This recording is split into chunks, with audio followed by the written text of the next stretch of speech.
welcome to episode number 182 of the Canadian Prepper Podcast. We are recording on October the 30th, 2022. My name is Eric, host of the show based in Southern Ontario, hunter, target shooter, ham radio operator, and of course, computer geek. As a first responder, witnessed an over-reliance on emergency services and started a small preparedness company to help people get better prepared for at least 72 hours, if not longer. And I'm Jeff. I am based in Central Ontario. I'm a target shooter, ham radio operator, general overall handyman, and weather nerd. And I'm Brad. I'm in Eastern Ontario. I consider myself a part-time amateur prepper since about 98, constantly trying to better myself. I'm Greg. I'm in Southeast Georgia, former U.S. Army infantryman, avid prepper, and whiskey enthusiast. I'm Scott, a first responder from Ontario. I worry about our fragile infrastructure, and I like learning things.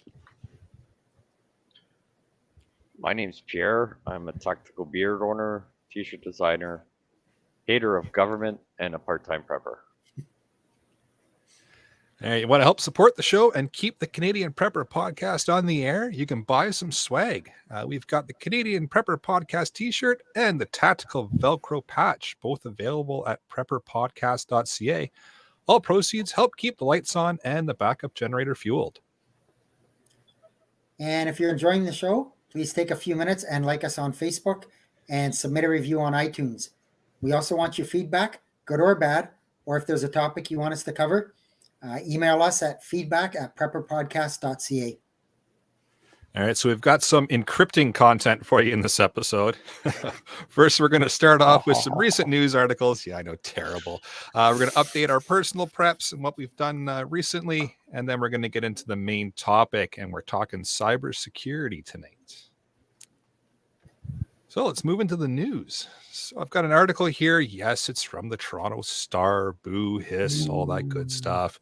But it does talk about a cybersecurity center that's warning of evolving ransomware tactics and state-sponsored threats.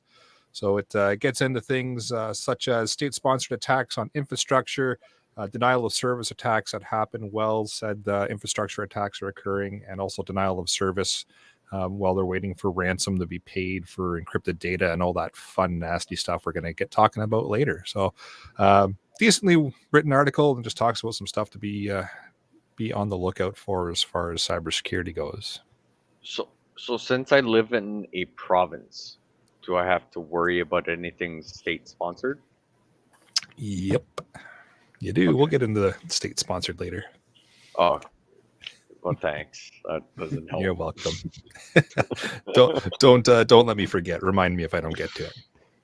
I will. Or just blame Greg. Yeah, I'm here for y'all.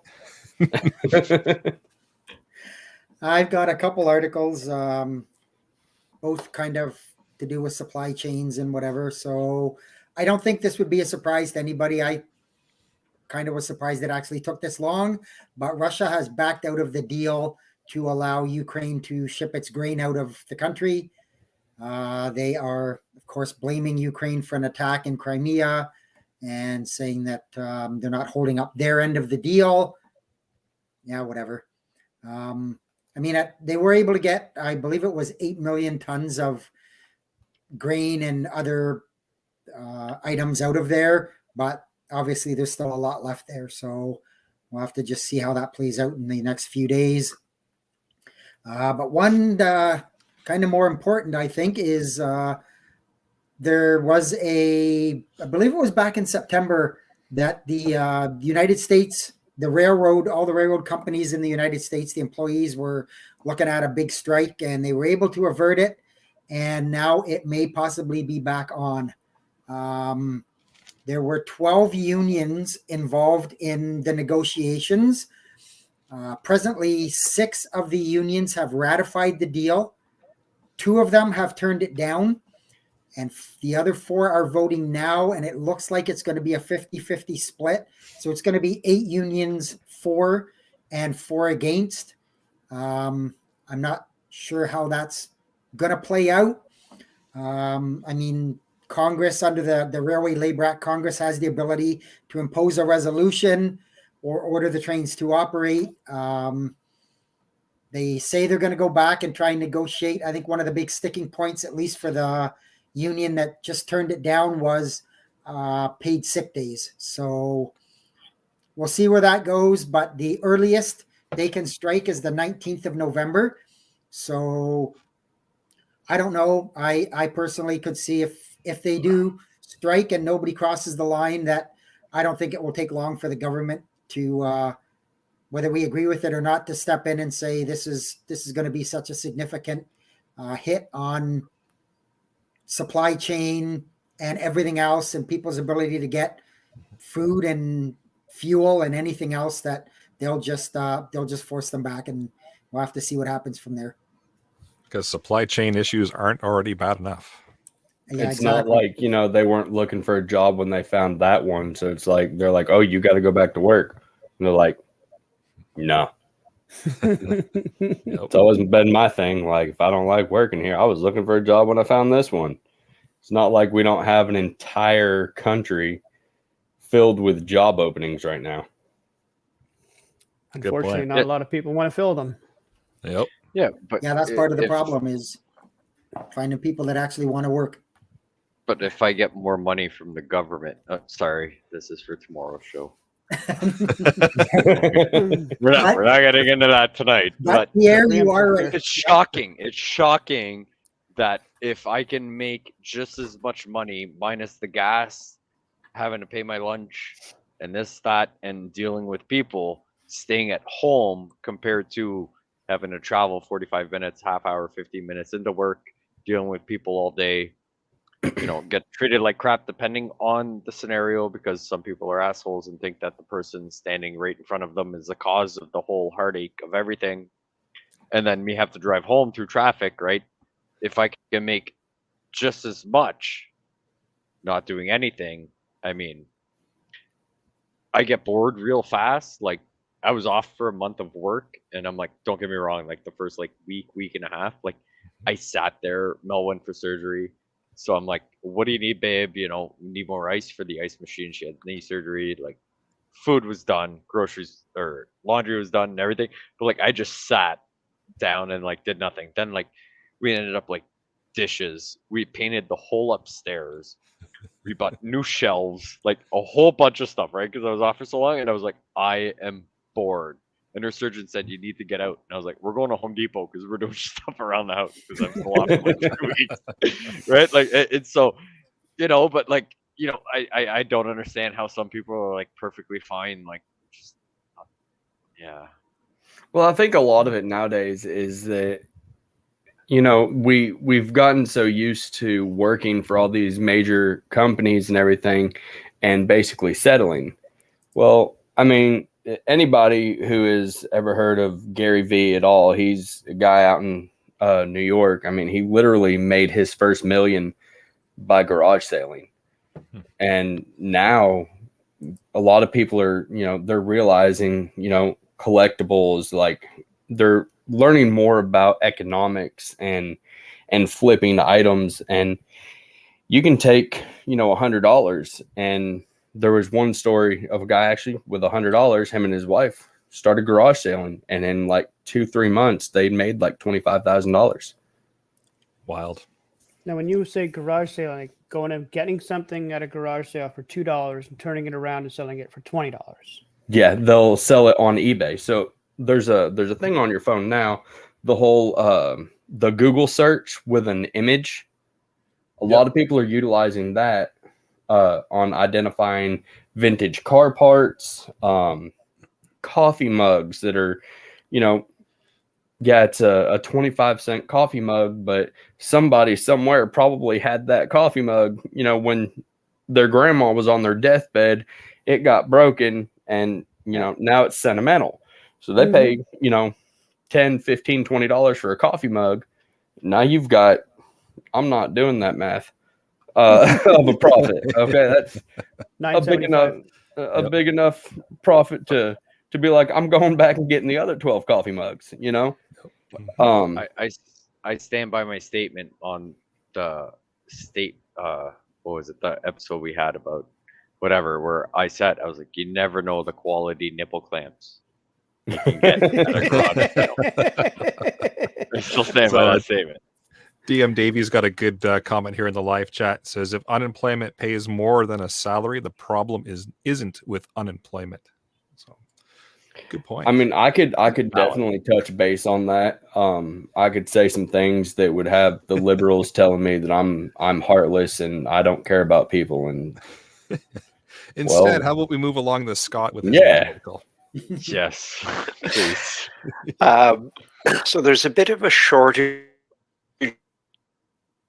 going on There's a antibiotic, shortage on especially in What's amoxicillin, a common antibiotic. Oh dear, have I gone all garbly again? yep. You Sounds are like there's a right. shortage on internet service at your location, Scott. Yes. Apparently, I've been hacked by a foreign state-sponsored Sponsored. cyber. But you live in a crime. province. I don't get it. You live in a province. I don't get it, man. Don't worry, it'll be clarified later. Oh.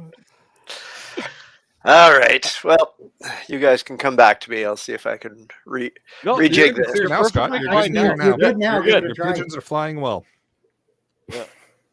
All right. There is an amoxicillin shortage going on. Common antibiotic, especially used for children. Interestingly, it isn't a production problem. It's that demand has gone up so much. Interesting. Triple threat of all sorts of respiratory illnesses going around.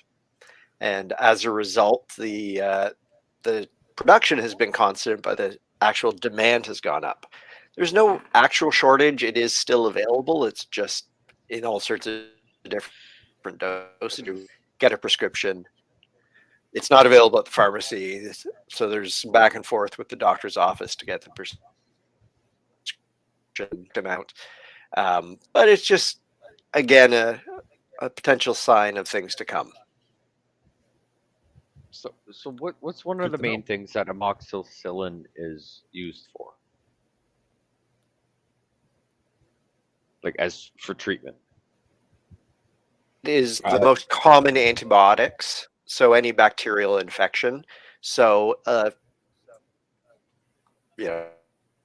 stress is a common issue. So because we're seeing so many more respiratory infections right now, and if kids haven't been exposed to these things for a couple of years, it's coming back and hitting us that much harder. As it's hurting, and just as a canary in the coal mine, we're seeing how much more amoxicillin is going off. Kids are getting that much more. Kids are getting sicker or getting sick. With that amoxicillin shortage, I read one article that had said it was more of the liquid amoxicillin that they're unable to acquire rather than pill form. What did you hear, Scott? Yeah, no, it's that's the exact issue. So with adults, it's easy to just pop a pill. It tends to be a powdered form that gets mixed up at the pharmacy in sort of that suspension liquid that pickle banana flavor that we all hated as kids. That's Never what had it. typically. I love That was a banana. fantastic flavor. Yeah, it was great. Yeah. I never once had it. So should we just get pill forms, crush them up, and teach kids to snort it? That's probably a terrible idea. Terrible idea. Do not try that. I like the creativity. Cast medical advice ever. I would recommend putting it in SpaghettiOs or some pudding or something. Ooh, pudding. But This is all I do. terrible ideas. You got a news article, Greg? Yeah, so I just heard today, and I found the article. The ATF rules pistol braces. I know this doesn't really affect y'all in Canada. Y'all already have your issues, but for us in the United States, it'll change a little bit come December. Actually, the ATF ruled that pistol braces will be illegal as of December 2022 for any AR-15 style rifle with less than a 16-inch barrel. However, if you have a 16-inch barrel, you can legally just throw a buttstock on it. So what they're saying is they give you a few options on disposing of it. You can either just take it off and throw it in the trash and destroy it, or you can turn your entire firearm into the ATF. Because we all love setting $100 bills on fire. This is how we improve the economy, by the way. Or you can convert it to a longer barrel, which would be, obviously, your minimum length is going to be 16 inches in the United States. Or I can't remember what the fourth one was, but if somebody wants to put that in the comments, then it'll have the options for you to dispose of that, because that worked so well with the bump stocks. All right, Pierre. I got one. So there was one that came through that I noticed was there was a scam going around in the butthole. Sorry, Toronto. An employee coming around saying that they want to look at your sub pump and backwater valve. They've got all the credentials or whatever, which is actually funny because there was a person that came around my house where, I follow this guy like, the sketchiest person that has ever walked in anywhere.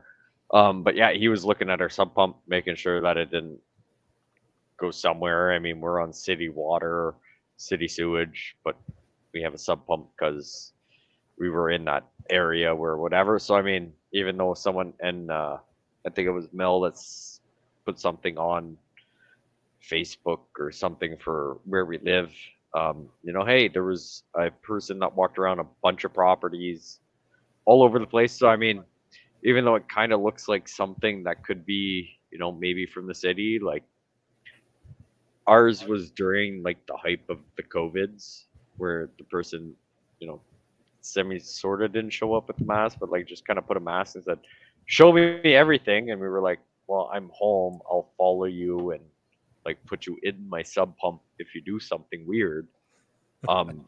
But I mean, now that everything's starting to relax a little bit more, we're kind of getting back to normal. In most cases, that someone coming around saying, hey, I want to check all this stuff, even though they might say I'm from the city or whatever, it does kind of keep you on edge that it might be someone kind of going around looking at different options of what house may be the best to go take a look when people go on vacations, or Yep. It's many other things that I probably shouldn't say online where we want to keep this PG-13. No, it's a good reminder now that everybody's kind of out and about and things are returning to whatever you may define as normal for the most part. That Yeah. the scammers are back out in full force, and yeah, they might come in trying to pretend to be an employee for the town or city that you live in. In reality, they're casing your place to see if it's worthwhile to come back and visit later, and they might Yeah. even be employing some of the tactics we're going to get into in a little bit here. So Yeah, and I've heard of and it's probably something that we would get into a little later on too, is like all these people who are putting stuff up on Facebook, like and the one that I heard about was we'll come to your house and clean your car for you. All they're Yeah. doing is trying to find out who's got the high-end car. They'll pick you out as soon as you give them your address. They never show up, but then all of a sudden one day you go out to your driveway and your car's gone. Yep. So I hadn't even thought of that one. Shall we move into what we've done lately for preps? We'll see if Scott's internet's maybe working a little bit better.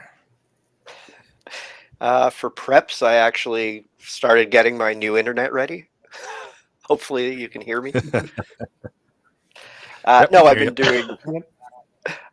doing a lot of the outdoor winter ready stuff. That I actually did put a satellite mount up for when Starlink arrives, hopefully at my house, so that instead of working outdoors in the snow on my roof, I can make one trip up, plop a dish on, throw a wire in a conduit, and be done. Nice. So I'm excited about that. had some electrical work done for some other stuff, and while the electrician was here, added a few circuits to my breaker box so that the freezers are on their own circuits. That way it's easier to run the generator, and instead of having a couple of freezers on one circuit that are all going to kick on at the same time and be a little harder on the system, if they're on different circuits, you can kind of turn them on sequentially when you're starting to run on generator power. So I'm happy about that. Then smart, just man. been, then we were doing some radio stuff, playing around with a couple of my mag friends. Being the GMRS frequency working in between all of us. So those of our friends who don't have the radio license, we can still create a means of chatting with them should there be another big Rogers outage or cyber threat to our communication systems. So I've been playing around with that, which is a lot of fun. So I enjoy that. Awesome. Cool. I finished up some of my, I'm finishing up yard cleanup for the beginning of winter. That old man is making his appearance shortly. Did a bit of fuel rotation, built a little deck. I had the big deck torn out this summer, and the contractor that was here, he put in just a set of stairs, and then you're in the door. There's no up the stairs onto a deck and then in the door. And I really, really, really hated the look of that. But I was also not ready to spend $7,000 on the material needed to build the size of deck that we want. So I saved a lot of the lumber from the old deck, and I built a little stand, so to speak, 4x8 little thing, put some railing on it, whatnot, at the back door. Started on my basement cleanup, make a rec room in the basement and clean up a bunch of other stuff, and a whole lot of work. That's it. I did as well. Like Brad, I just did some yard cleanup, getting ready for winter, and that was it for me this week. All right. Well, I started back up with some more Morse code practice. I got out of practice there for a little bit. Picked up a little World War II keyer. So it's a little eBay find.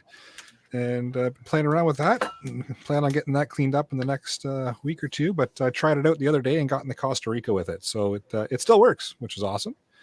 Nice. And then besides that, some more backyard cleanups. We'll still getting that all sorted. Going to finish up the fence tomorrow if all works out according to plan. Got a bunch of firewood stacked up from the backyard cleanup. And besides that, it was just a bunch of travel for work because work is a thing again. Unfortunately, I had to go back after parental. Damn it. Yeah. I've done a lot more physical training, diet adjustment, more woodworking and knife making. I did a little bit of vehicle maintenance. Got a couple new pieces of gear from Sig Sauer for a couple of my firearms. And then I started getting ready for my trip to Vermont in December and started doing some Christmas shopping. So nice. We're all getting ready for that. Oh, yeah, that's coming up quick. Christmas shopping. Yeah. You are a demon. Yeah. Sheesh. As for me, I didn't do much for preps this week. Do a lot of family stuff, which I guess could be considered pretty good. Me and my daughter may have a new thing for me and her time or whatever. So she got into Legos, and yeah, she wants a lot of Legos now to start building. So yeah, no, just a bit of family time. Didn't do too much for preps. Your regular. I mean, Mel did most of it, but meal prep for the week. Cut up the veggies, start cooking food or whatever for the week. She did most of that, but just regular stuff around the house. And also, word of advice: don't buy too many laundry baskets, because the more laundry baskets you have, the more laundry you have to fold at a later date. We realize that, yeah, have 2, 3, one for clean, one for dirty, and one to walk around the house. But if you got 9 laundry baskets, you end up with 9 laundry baskets you gotta fold. Yep. So, yeah, that's something else I learned this week. So that kind of sucked. Yeah, we got 4. With that tip, I'll bring episode 182 to an end. All right, how about we move into the main topic, shall we? Go for it. So, first off, October is Cybersecurity Month. So, yes, we're at the end of October, but we figured that we would recognize the fact that it's Cybersecurity Month and do an episode on it. We've touched on cybersecurity, I believe, once in the past, and it's something worth kind of revisiting every once in a while because, shockingly, I know things change and things update, and also some things stay the same. And it's just a good reminder of what can go sideways on you pretty quick with the whole digital world that we find ourselves in now. Quick disclaimer before we get into this, because somebody is going to yell at me and say, you're telling bad guys how to avoid being detected and blah, blah, blah. No, that's not what we're getting into here. We're going to get into some ways that you can protect your own data and how to make sure that your fingerprint online is not as obvious as it most likely is currently. Just a reminder, nothing is perfect. Everything we talk about tonight is not going to keep you 100% safe. This is just a small little snippet of ideas. It's going to take a lot more research and a lot of work on your end to really lock down your digital life. And this is just going to be geared more towards getting you thinking, pointing you in a little bit of a direction and getting you started.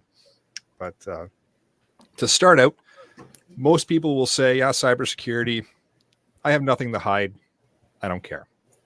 So I figure that's probably what majority of our listeners have said at one point in time or another. Probably some folks on the panel here as well have just said, I've got nothing to hide. What do I care about cybersecurity? I'm going to use my book of faces. I'm going to use my text messages. I'm just going to go about my day on the internet. And so what? So Zuckerberg knows what I typed on my status update and knows what I'm kind of shopping for. But we're going to get into a few things here, and then I will ask that question again at the end, and we'll see how everybody's feeling if they haven't logged out and smashed their computer halfway through. But don't say that, man. I just built this thing. All right, well, keep the baseball bats and the hammer and everything away from it then. Okay. So first off, everybody's using some form of social media, right? Whether it be the Book of Faces, Gab, Minds, TikTok, Instagram, all of those sorts of things. It's commonplace in life now. It's commonplace that everybody uses them for entertainment, for keeping in touch with each other, for chatting with family and friends abroad, or even just next door. But they've worked their way into our life, and it's just normal for everybody to be using it. For a quick example, ever notice that you'll be on, say, Facebook, and all of a sudden an ad pops up on your feed for that item you were shopping for the other day, and you go, why the heck am I seeing an ad for said product that I thought I was going to buy yesterday but that I didn't? Well, that's an example of tracking. All of a sudden you're searching on Google for something, and the top page of Google search is completely irrelevant to whatever you're searching for, but it's showing you products that you had looked for an hour or two ago, or that maybe you had been visiting a Canadian Tire or something, and those ads are now being displayed on your screen, and you're kind of scratching your head going, well, that's an odd coincidence. Why are those all of a sudden showing up on my Google search or in my social media feed or wherever it is you happen to be on the internet where there's some ads? Well, that's a common example of tracking, and it's something that's happening all the time, and it's consistently happening across all your devices. Has anybody heard the term cookies before? I'm not talking about the fresh baked tasty kind of cookie. Yeah. Oh, I mean, I've had Oreos, like they're pre-manufactured. Yeah, we're not talking about the type you go and buy in the store, because chances are those are going to come up on your on your ad feed. So cookies are a small little text file, and they're saved on your computer, on your mobile device, on any electronic device that you're using to access the internet. And really, they're just a way of keeping track of who you are, where you're going, what you're doing, what you're looking at. You ever notice that you go to a website, like, for example, Facebook or your email, and you're already logged in? There's most likely a tracking cookie that's authenticated you already and said, yeah, that's you. I already know about you. I know you're authenticated. I can let you back in, no problem. It's something that's happening behind the scenes that not everybody is really aware of, but it's kind of an added convenience. It makes life a lot easier, but it's also used to keep a track of what you're doing, what you're up to. and it'll do things like browser fingerprinting. I see Danny in the live chat here mentioning he likes chocolate chip cookies. Yes, those are tasty.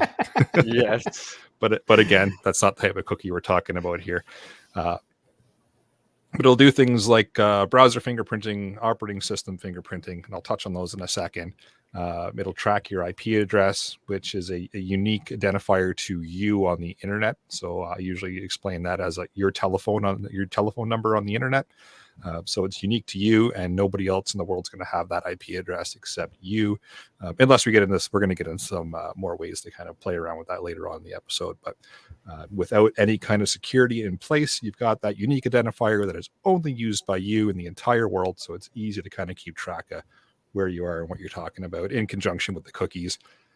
Browser fingerprinting will look at things even as detailed as is the screen resolution on your computer. Is your browser in full screen mode? Is it smaller? Is it a certain size? So we'll keep track of that, and then it'll watch you across different websites to see if it's the same browser, if it's the same computer. OS fingerprinting is looking at your operating system type, unique things about your operating system, such as devices plugged in, type of CPU that you've got. If you've got a unique device like a thumb drive or something plugged in, or something that just stands out that is unique to your setup.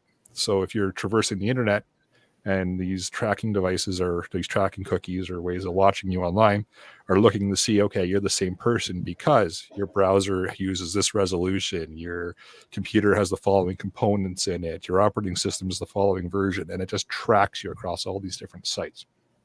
I see I haven't freaked anybody else out yet because everybody's still here. No. Hold on. We're not done here. Yep. So go for it. It will track your, like, for example, like my dad, right? Yep. Like needs shit like really fucking expanded to be able to read. Go for it. So it will literally track the font size you preset stuff to. Yep. Yeah, that's a unique way to identify that is you and you're a specific user on the computer. So it can track how, like the websites will watch your resolution, your screen resolution, the font size that you're being displayed at on the screen, all that kind of stuff is things that are being sent back to various websites that are tracking it. Not all websites track, but majority do because you are the product and they want to know all about you. You are making it really hard to keep the show PG with information. No, with information like this, like don't get me wrong, like I can click the explicit button if you need. Okay, what the fuck, like it literally being able to understand the fact that like how you preset how you read stuff is part of, like we've all been there, right? Like I've got a few commie assholes in the house, and the wife wanted the Alexa app, and I'm like, I've got whatever disabled on my phone so that it doesn't listen and track and everything, and like hit no on all the cookies, but like being able to track to the point of like what your font settings are. Yep. And that's all the whole reason behind doing that is majority of the time it's for advertising reasons, right? They want to know who you are. They want to know what you're all about. Yeah. They want to be able that they're actually showing you the proper ad. But there's another side to it as well we're going to get into that they could possibly be used for. But a lot of the time, the tracking is to make sure the ad is targeted to the right specific user. And they do that by collecting all this information on you about your computer, about where you visit, about what you look at, what type of operating system using. And that's all with the browser fingerprinting and the operating system fingerprinting. So like if your font is very high, do they advertise for like laser surgery for your eyes? Potentially they could. No, yeah. I get more that would make sense. ads, really. Oh, there you go. Nice. Another thing to think of. So, yeah, sure. So websites are tracking you with all that kind of stuff, and that's kind of an example of how they do it. Your internet service provider. If you're not doing anything, so say you've just signed up with the internet service provider, you've plugged their modem in, and you've connected all your devices to their wireless router, and you're just surfing the internet, doing your thing. Again, I've got nothing to hide. All's good. They know about every single device that's connected to their modem, so they can see that your iPhone's connected. They can see your computer's connected. They can see your PlayStation. They can see all the individual devices that are connected, so they know what devices you have. They'll know when they're connected, when they're not. So if your phone walks into your house and connects to your Wi-Fi, your internet service provider now knows your phone's connected, and it knows what time it connected.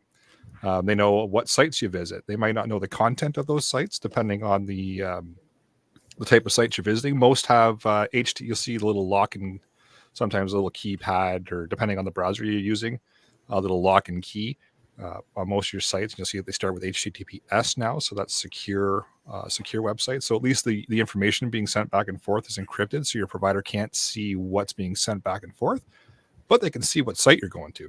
So they get an idea where you're visiting and what time you're visiting it at. And So just the you're idea telling that they can me- see all your devices is a little bit freaky. So you're telling me Magneto mode is not like super top secret 007 shit? No. No, so quick question about that. So if I buy my own router and go with a service provider, Yep. does Now we're getting better. that at least eliminate the fact that my service provider Yep. can see all those details? Or Right. just So some if you, so I've got that later on down the show notes here, but if you say, I didn't read them. I'm not gonna no, it's lie. okay. I'll answer the question now. So if you say take your modem, because you're going to need that device to connect to your internet service provider, the device that they give you to actually make that connection, you need. You can put it into a bridged mode. Most of them will let you do that. And then you can connect your own firewall. And I've got some suggestions later on down in the show notes here that we'll get into about what you can use for that. If you do your own firewall and your own internal networking and such, now they can't see each individual device that's connected. So something to keep in mind if you want to get to that level of concern. And I would suggest it's a good one to kind of be concerned about. Put your own firewall in place, and then they still know that you're connected, but all they see is that firewall device is connected. They don't see anything beyond it if you've set it up correctly. That's Okay, the other so does caveat. the fire need to burn 24/7? It needs to them burn to- 24/7. It has to be started with a flint, Yeah. and you have to monitor it constantly. Yes. And Okay. just Do for I need a Alan, we CO will. connector? You beat me to it. Yes. Can I use go-go juice? maybe. So yeah, just take all of your network equipment, light it on fire, make a big wall of fire, and you're good. Okay. But let's think about, for example, the media that you consume, right? So everybody's using Netflix, or using Prime, Hulu, Disney Plus, whatever it is. That's all being tracked. What you're watching, what you're not watching, what you choose to watch halfway, what you choose to watch all the way through is all being watched. Online TV. So a lot of cable providers now are offering streaming services, so you can watch TV on the go, on your phone, on your iPad, on whatever you choose. Don't think that's not being watched as well, because again, they're trying to get a picture of what it is that you're into. YouTube, for example, watching this on YouTube or Facebook, they know you're watching this. You're already on a list. Calm down. It's all right. Nothing new. But nothing new. But you know, it's just something that people don't really think about a lot. And all of a sudden, you take the simplicity of it. You know, I can watch whatever I want, whenever I want through this service. You don't think about what's happening in the background. So they're slowly taking all of this information, and it's being compiled to build a profile for you, what you're into, what sites you go to, what shows you watch, what devices you have on your network. If you haven't put that firewall in place and your provider can see it, you know, all those things are being watched and they're being logged, and it's happening right underneath your nose. And a lot of people don't think about it, but it's going on. And you know, we've said a bunch on the show that you know, if the service is free, you're the you're the commodity, right? But even on the paid stuff like the Netflixes and Primes and all that kind of stuff, they're still watching it because they make more money off of being able to sell your data. And I mean, that goes without saying when you look at, right, we have 3-4 profiles at Netflix, Prime, you know, and I have mine, my wife has hers, you know, Mel, and then Emily Ann, our daughter, has hers, and I'm like, suggested for you, depending on which profile you have. Yep. Right. Obviously, all depends on what you've watched. Like mine will be documentaries, war stuff, you know, stuff like that. Where the daughters will be more, you know, whatever Cartoons, kids kid are watching. shows. Yeah, cartoons, kid shows. Where, you know, course. my wife will be more dramas Lego and assembly. like entertainment stuff, right? So I'm like, even just like that should be a red flag even way before this episode, in my opinion. Yeah, But, when you like, think about it, like that's a profile that they are building on you that is Yeah. convenient to you because it suggests more things that you would be interested in watching. right, But because that also of the last gets sold. 10 things. Yeah, but Right. because of the last 10 things I've watched, like Yep. here's 40, 20, 30 things. You might be Yep. interested based on those. But they sell that shit? Oh yeah. So now you take that, for example. So you take that. Here's your next 5 or 6 things we suggest you watch. Take that and add in what websites you've recently been to, what you've recently looked at purchasing, What you those have sorts of purchased. things, what you have purchased. Yeah, good point. Add that in, and now they've already got a pretty good working profile on what you're interested in, where you're going, what you're buying, what you're watching. So now you got a pretty good idea of what you're all about.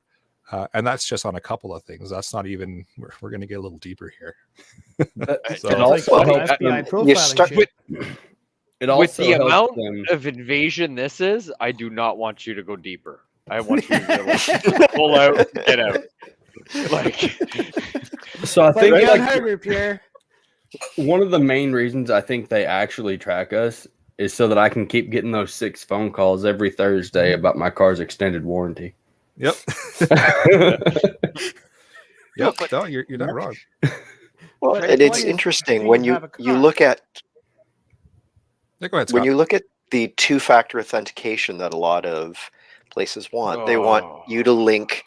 Oh, we want to know you're you. We're going to send you a text message on your cell phone. What's your number? It's to No. build up this oh. network, and they can have more data points, right? So it's handy when your online streaming service is giving you suggestions for things you might like. But what happens if the price is changing? Like they know that if it's on sale, they know I'm going to pounce on it. Well, what if that means they're going to raise the price a little bit? Then look, it's on sale, drop it. But I'm paying more than someone else looking at the exact same Yep. website because of the profile. All of a 100%. sudden, I have nothing to hide. Doesn't really apply if Mhm. if there are financial implications for this stuff. Yep. So Terry in the live chat's got a good point. He says, "Does this mean that Justy knows I don't like him? If he didn't before, he knows now. He does now. I'm pretty sure he's a listener." So that all depends what podcast you listen to. If you've ever looked for a bad word Trudeau shirt / flag, did you send anything to the Freedom Convoy? Right, like all this, like I knew it was bad. Don't get me wrong, but like I may do podcasts from like a burner phone that I buy every week and on like the Timmy's Wi-Fi. Yeah. Make sure you store it in your Faraday box. Don't bring No, that I'm phone just home. gonna Do gonna not- fucking chuck that shit. Like, Do not bring that phone home because it'll be linked to everybody else. yeah. Now, if I So turn let's- that phone off and take the battery out, and then I drove home, that's still gonna Depends on the backup battery built inside the phone. Most likely not. At that point, you're probably good. But Pierre's right. If there's a backup battery, let's not See? put the Like, tinfoil this is- hats on that tight. Okay. Okay. But yeah, it's as long as it's not powered. But we're all humans, right? All it takes is once you power that up. Now it knows, right? That's a spot you hang out. But before we get in the phones, let's touch on online services. So most of us now are getting into online banking if we haven't already been for years, right? A lot of our bills are online now. So hydro bills, gas bills, all those kinds of things are all online. Again, your browser's watching. It knows where you go. There's a profile built on you that knows what bank you use. It doesn't know all your account balances and all that kind of stuff. We're not getting that deep into surveillance. Thank at least, God. but they know what bank you use, right? It knows what hydro company you use. It knows what gas company you use, whatever other services you might use. That's all built into your profile as well. So it's just more building about what is known about you and where you use, what services you use, all that kind of stuff. So then again, it's just more profile building. Now we get into the fun. Yeah, go for it. But also a word of advice. I mean, it's not good advice, but if you keep your credit card maxed, and someone steals your credit card, they gotta pay it off before they can use it. Solid advice. There we go. Yes. So if you Look want at to that, protect it's yourself, not good Yeah. advice, but if someone steals their stuff and they're like, "Well, I can't use anything on your credit card unless they put $20 on it," I mean, it's better so than they steal everybody else 20 that bucks has from it paid somewhere off. else to pay your bills. Yeah. I You know what? mean, if you find a nice enough hacker like that, let me know. I'll set them loose of my stuff too. yeah, I mean, it's not good advice, but Yep. it is advice.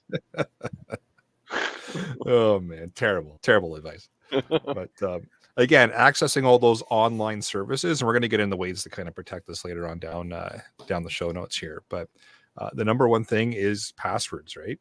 If you're using the same password across all those services, one of them gets breached. Guess what? Now they're all open and they can be accessed. But again, just Well, something to then kind you- of keep in mind. Then you can pay all my bills.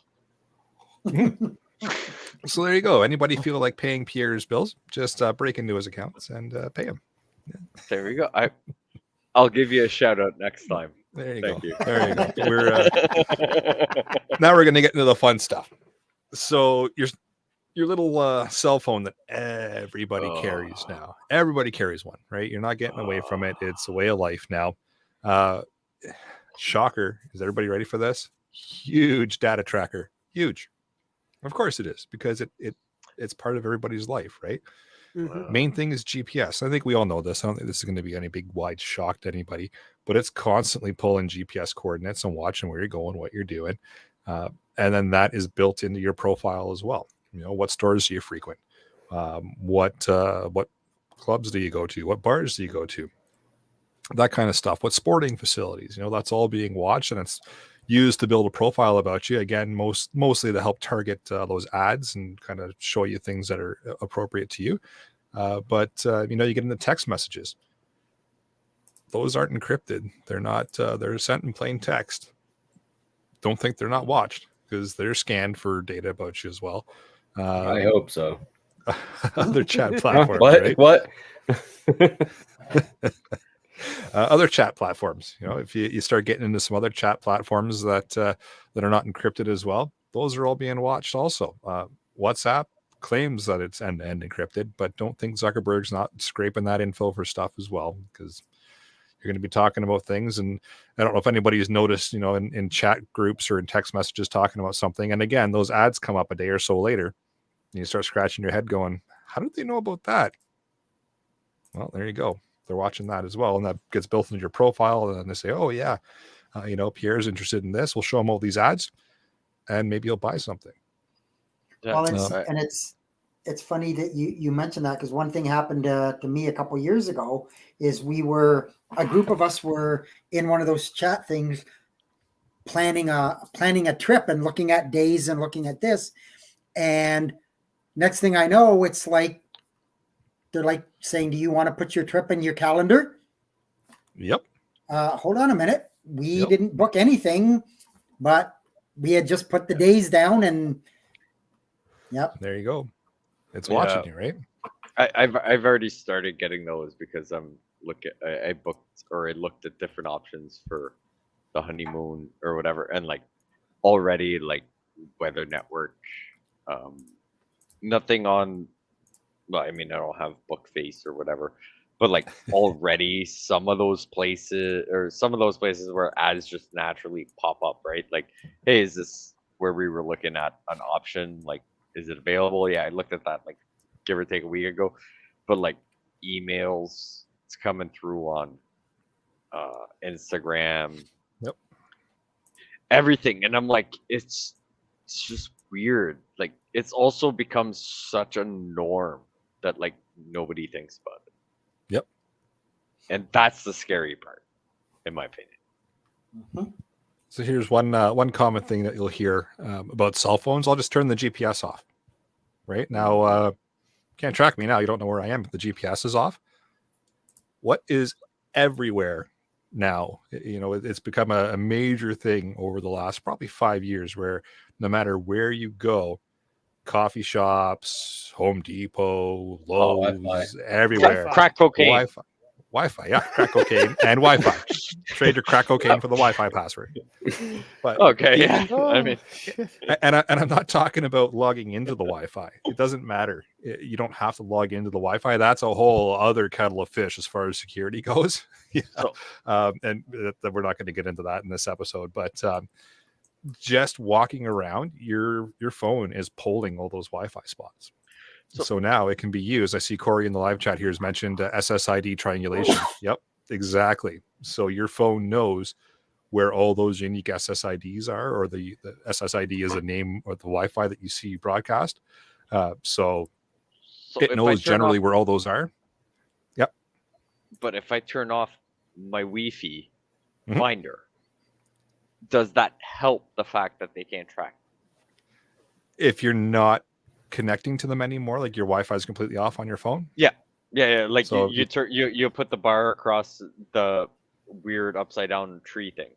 Yeah. Right. So I don't. Very technical so I- explanation. Yeah. So your Wi-Fi is off and your GPS is off. And Denny nailed it in the live chat already. Cell signal, just the cell tower alone can still tell roughly where you are. It's not anywhere near as good as GPS or Wi-Fi, but even just the specific cell tower you're on can give you a general idea of where you're at. So that's still going to be logged as well. So having the Wi-Fi off and the location off helps more than having all of it on. So bring It helps. your stupid, so bring your stupid friend with you that doesn't do all that, and then he'll get caught There you go. faster than you will. So if he gets pinched, you got to take a run. We're not talking about getting pinched or anything. We're just talking about the data that's collected for Sorry, for my the apologies. purposes of tracking you and stuff. But so another thing to think of is everybody's at places, they're visiting friends, they're at the bar, they're at whatever public location they want to be at. What's the number one popular thing to do now? Photos and videos. What's built into those? GPS coordinates and all kinds of other metadata. And people are in the photos and videos, I hope. Yes. People. And I hope it's just their faces. So, but that's all built in. So when you send that information to a social media network, they know exactly where that image or video was taken. There's all kinds of other scanning things that happen with, determining like facial recognition, all that kind of stuff. But we're not getting into that in this episode. But there's all kinds of that stuff as well that then gets built into your profile. How many photos are you taking there? How many videos? How many people are you there with? That's all built as well. If I turn my geotagging off,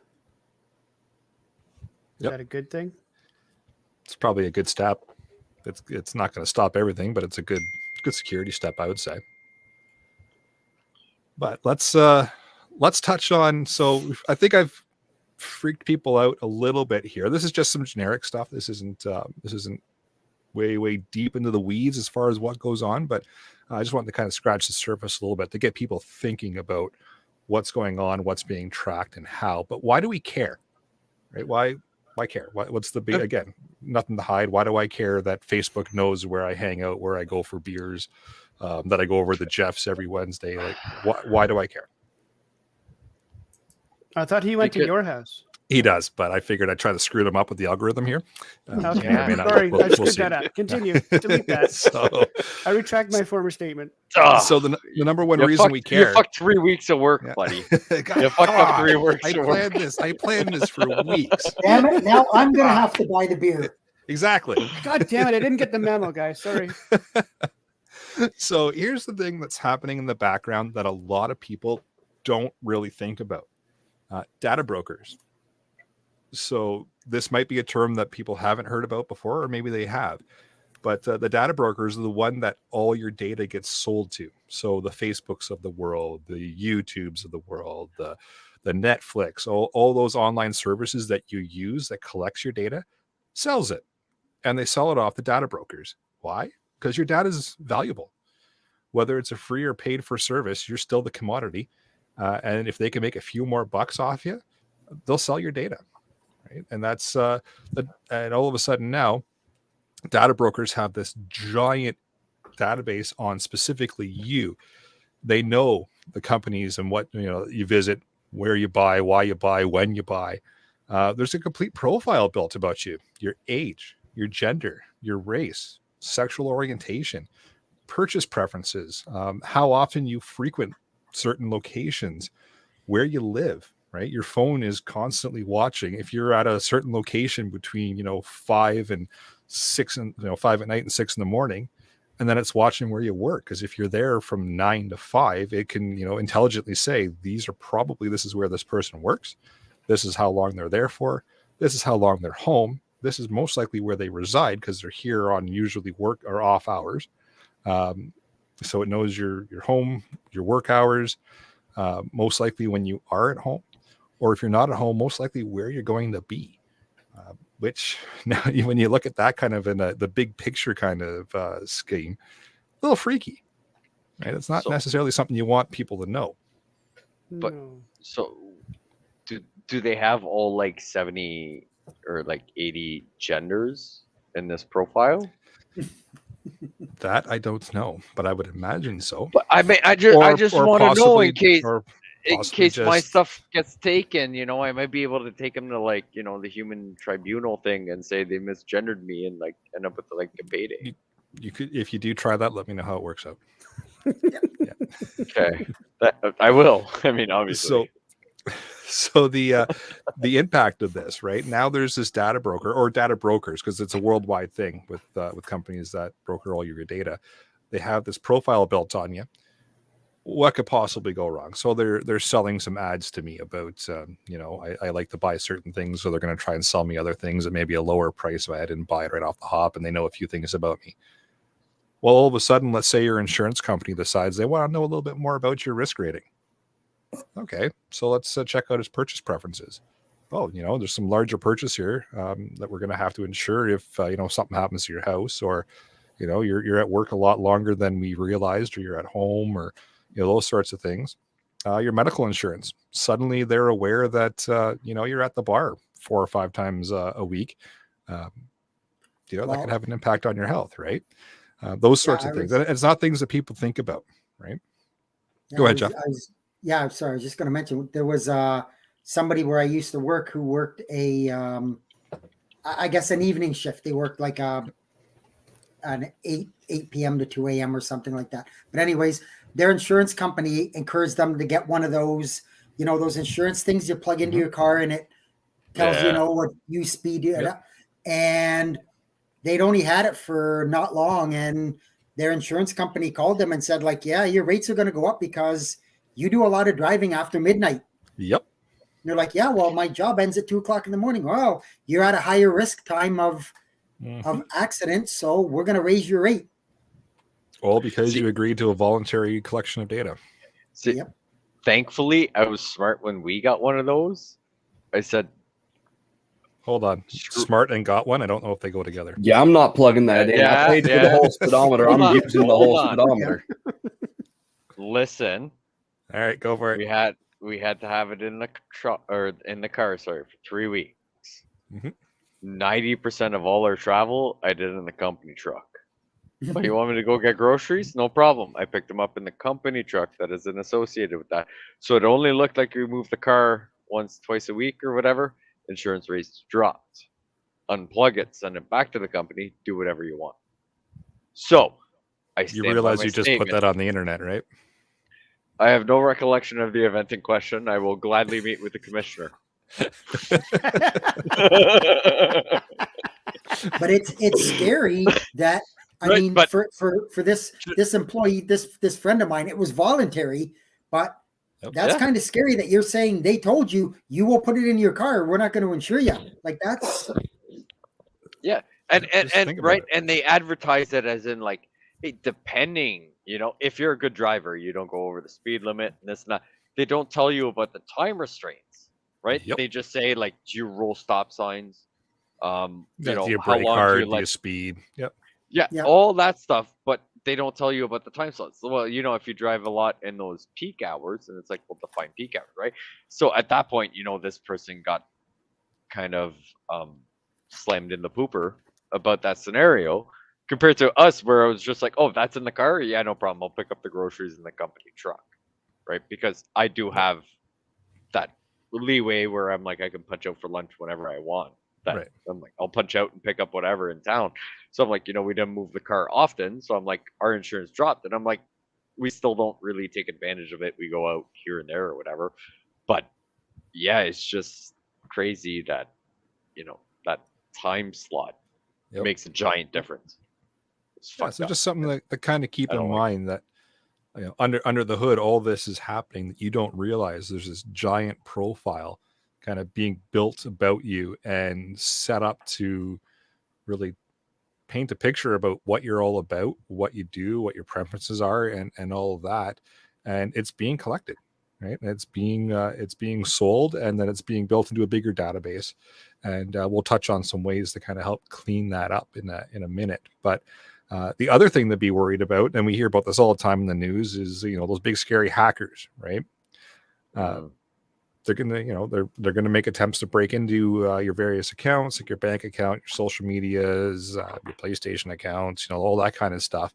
And again, that's the same thing they want, is your data, right? They want to be able to harvest your data and use it, or use those accounts to get further into another goal that they have, or even hide their own identities.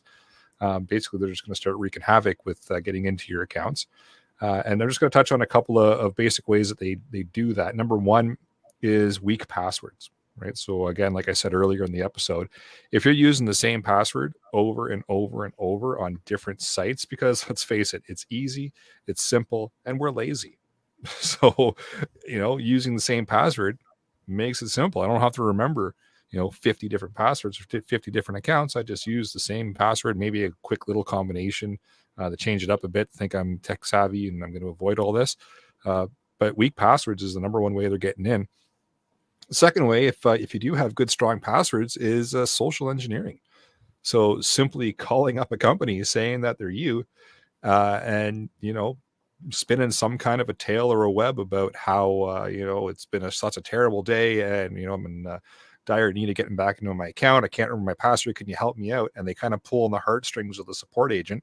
And next thing you know, that support agent is saying, you know what? Yeah, I'll help you out, because I've been in a rough spot before too, and I haven't been able to get into it. And well, what's the harm if I just skip this one little step here in our security policy, if it exists, to help this person out?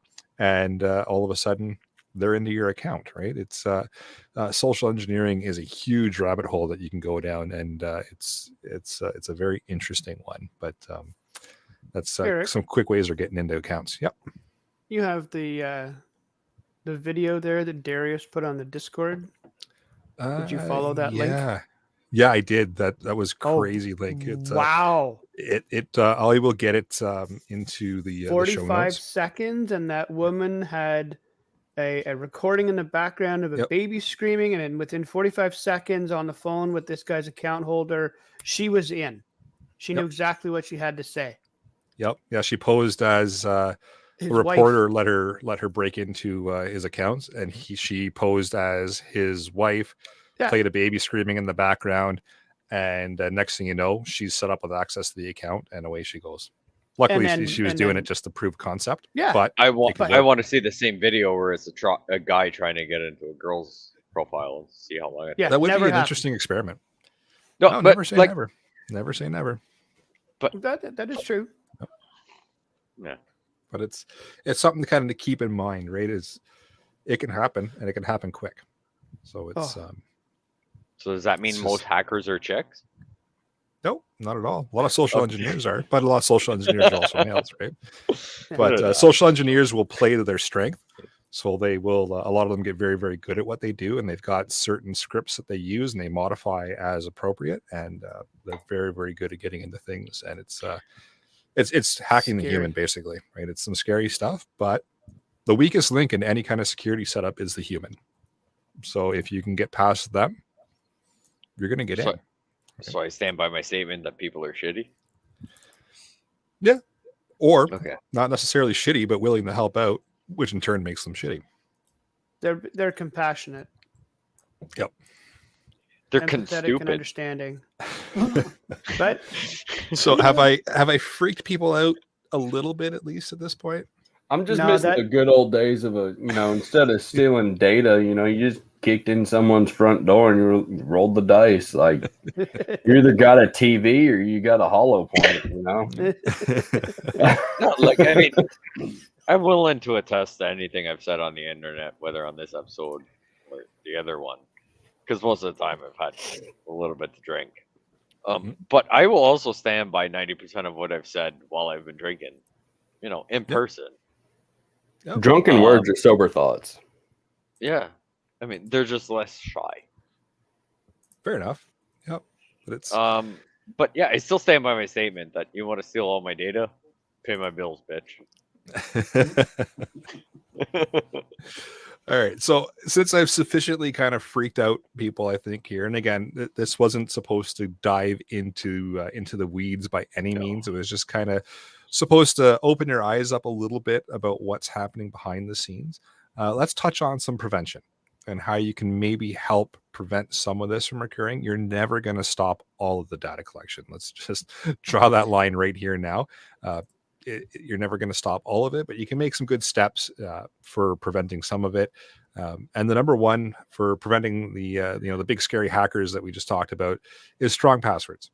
And again, I mentioned that the number one way they're going to get in is through some kind of a breach that's happened where a company has lost or has been hacked themselves. A bunch of data has been lost, and in that data is passwords.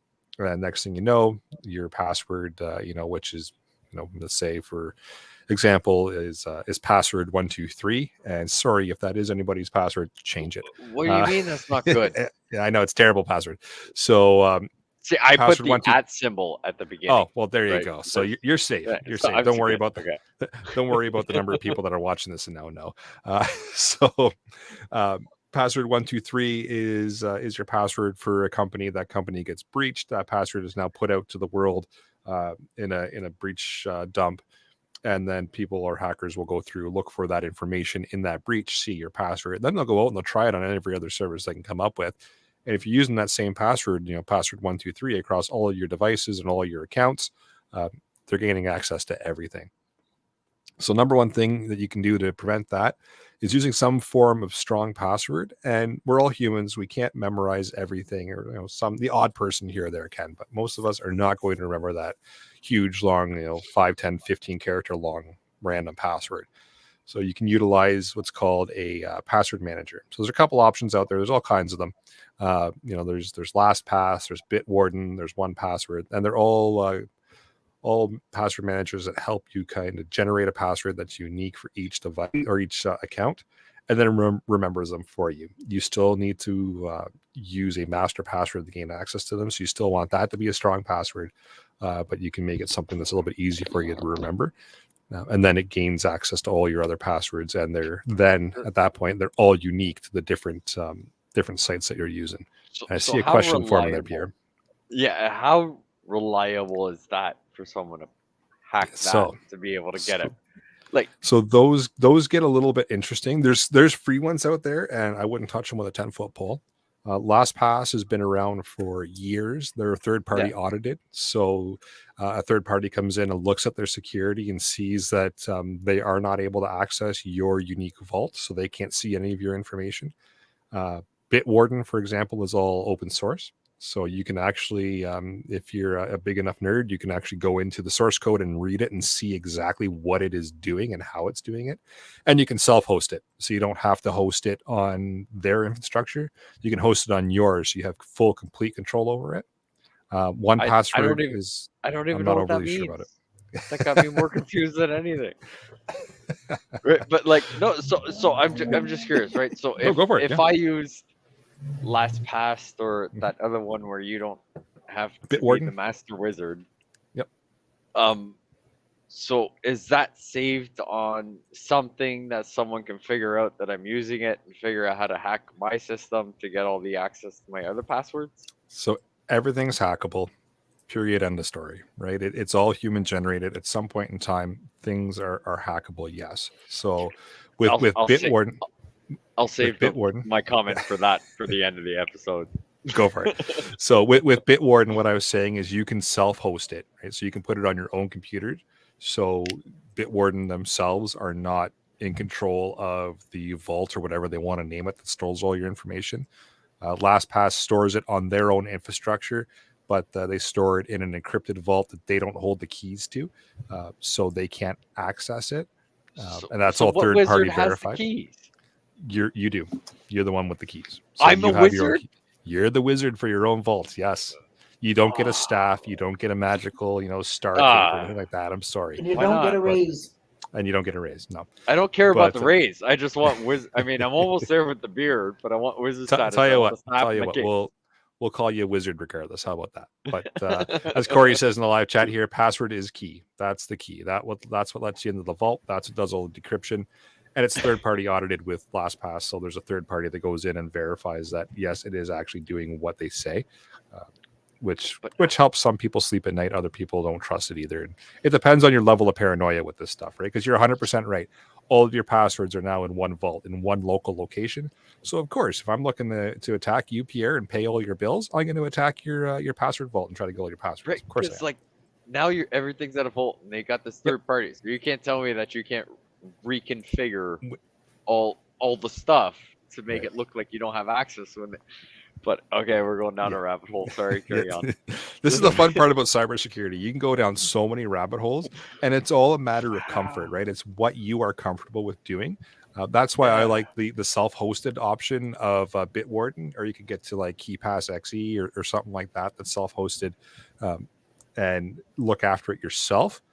But then again, you have to have the technical wizardry. There you go, Pierre, to be able to do that.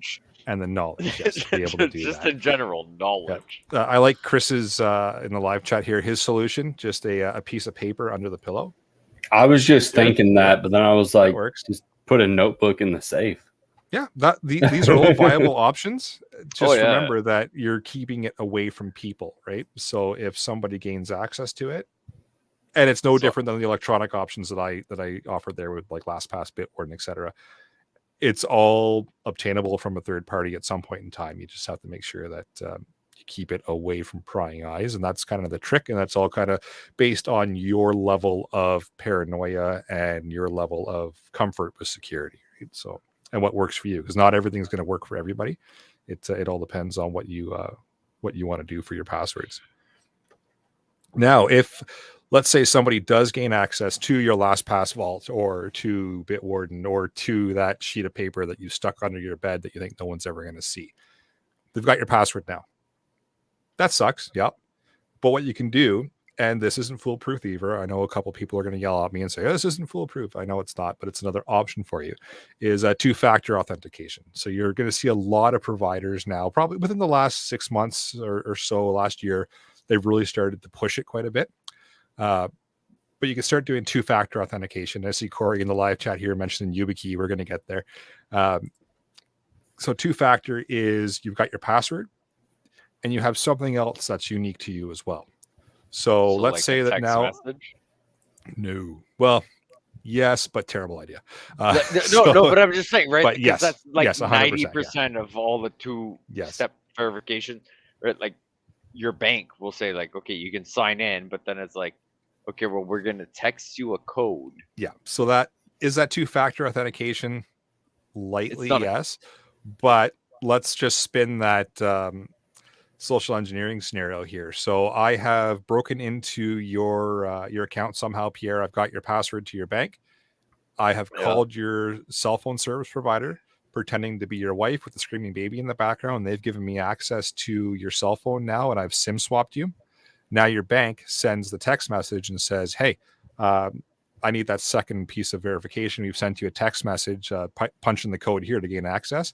Well, I have now cloned your cell phone because the cell phone company thinks I'm your wife and the baby is crying. And oh my God, we're going to help you out real quick. I get that text message, which is sent in plain text. And now I can log into your bank, and it doesn't take much at all to be able to do that if I've got both those pieces in place, right? Which somebody that knows how to do it can do it very effectively. Now, if we want to get a little bit more technical with it, you can get two-factor authentication applications on your phone. So those are doing a rolling, usually there's 6-digit codes, and every 30 seconds they recycle into a new set, and it's an algorithm that happens with that application, and your service provider knows what the answer is going to be, but you need to have that application and you need to have it open, and it's going to provide you that code every 30 seconds or every 60 seconds depending, but normally it's every 30 seconds it refreshes. And that's a way more secure way of doing it. Is it foolproof? No, nothing is. I'll keep saying that because someone's going to yell at me and say, oh no, they're terrible.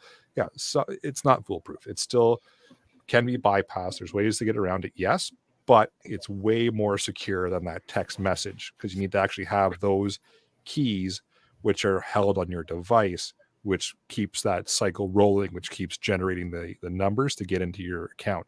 So is it breakable? Yeah, of course it's still breakable, but it's way, way, way, way harder to break. And it's So I actually have that for work, where like we have, I mean, certain parts of the company I work for, we need whatever, where it'll either be I log into the computer and then I send the verification to my phone where I gotta authenticate, or I can skip that step and I need to open up my phone and get a token of some sort, right? Which is like 8-digit code, and it's only good for like, I think it's 60 seconds or whatever. So I gotta go to this weird spot and like type in those while my phone has it open or whatever. So like, yeah, okay. So I didn't know that was part of that. Yeah, that's part of two-factor. Okay, that's kind of so. Well, so interesting. Again, go for it, Scott. No, I was going to say, with the simplified version where they're just sending you an unencrypted text message, usually 6 digits, I started getting some to my phone, and that set my heckles up because it was from an online payment service.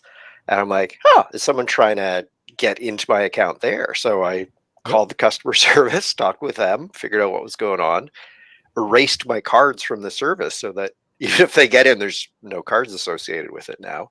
But it just got my heckles up.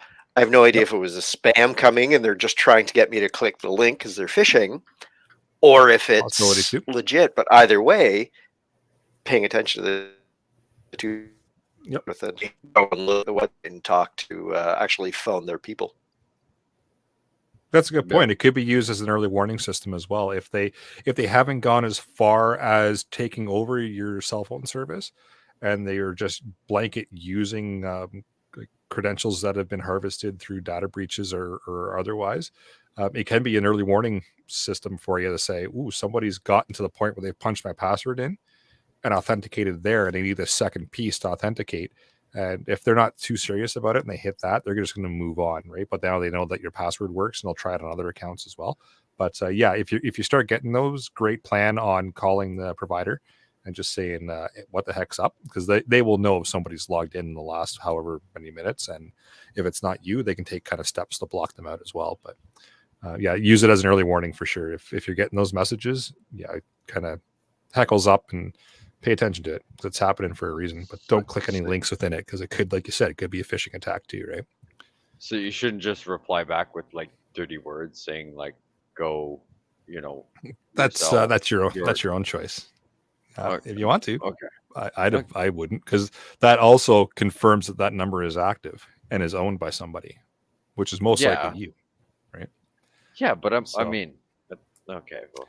Which then says, "Ooh, this number is actually active." Okay, well maybe now we'll try to SIM swap it, right? So you just you're feeding the troll information is what you're doing, right? So I wouldn't message back, even though in that moment it feels great to tell them to go, pound salt. Yeah, it also verifies a lot of stuff.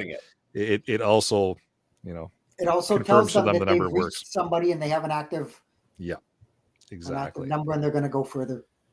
So now that we've got two-factor authentication with an application going, let's turn our minds to another device, two-factor as well, but it's not held on your phone. It's not a software package that you use. It's actually a physical device that you would hold in your hand. You could put on your keychain.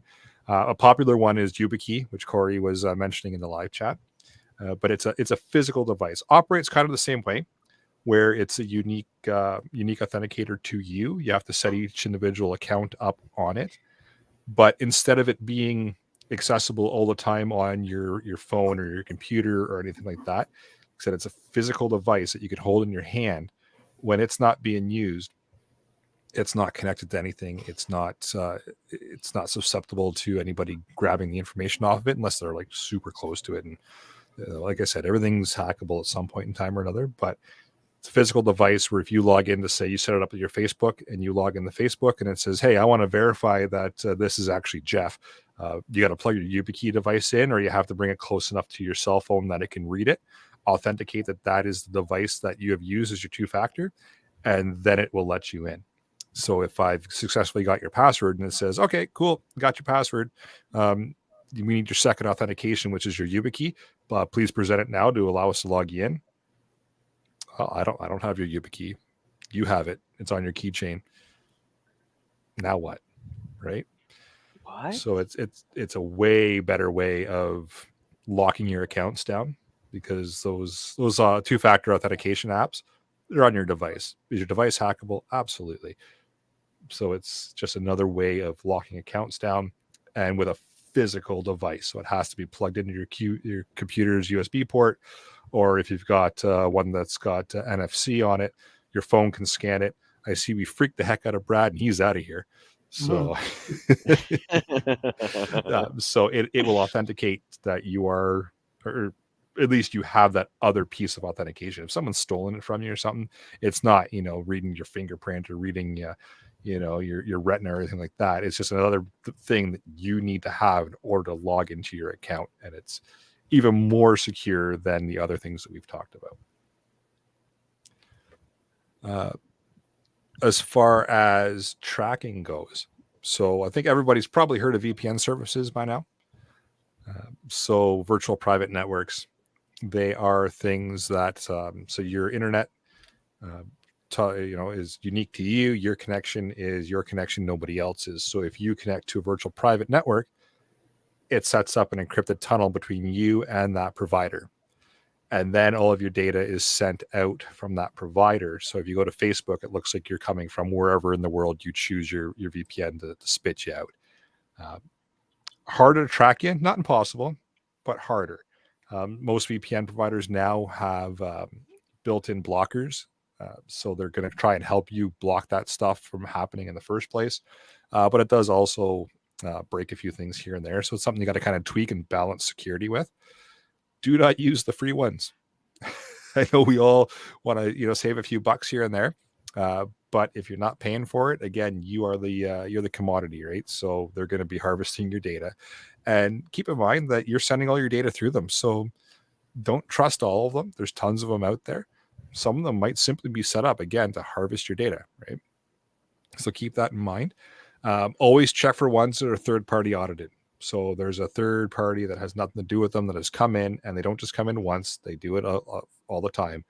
There'll be set times, whether it's 6 months, every year, or whatever, but they audit the service and sign off and say that, yes, they are actually doing everything that they say they're doing as far as watching data go. A couple of the good ones that you're going to see out there, NordVPN, Proton is one that's out in the news quite a bit. They're pretty secure. They're third-party audited. You're not going to have any major issues with them.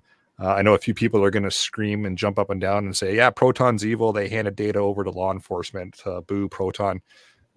Yeah, there's a whole backstory to that I'm not going to get into here. But if you want to know, shoot me a message. We can argue about that another time. But they are a secure system that works quite well.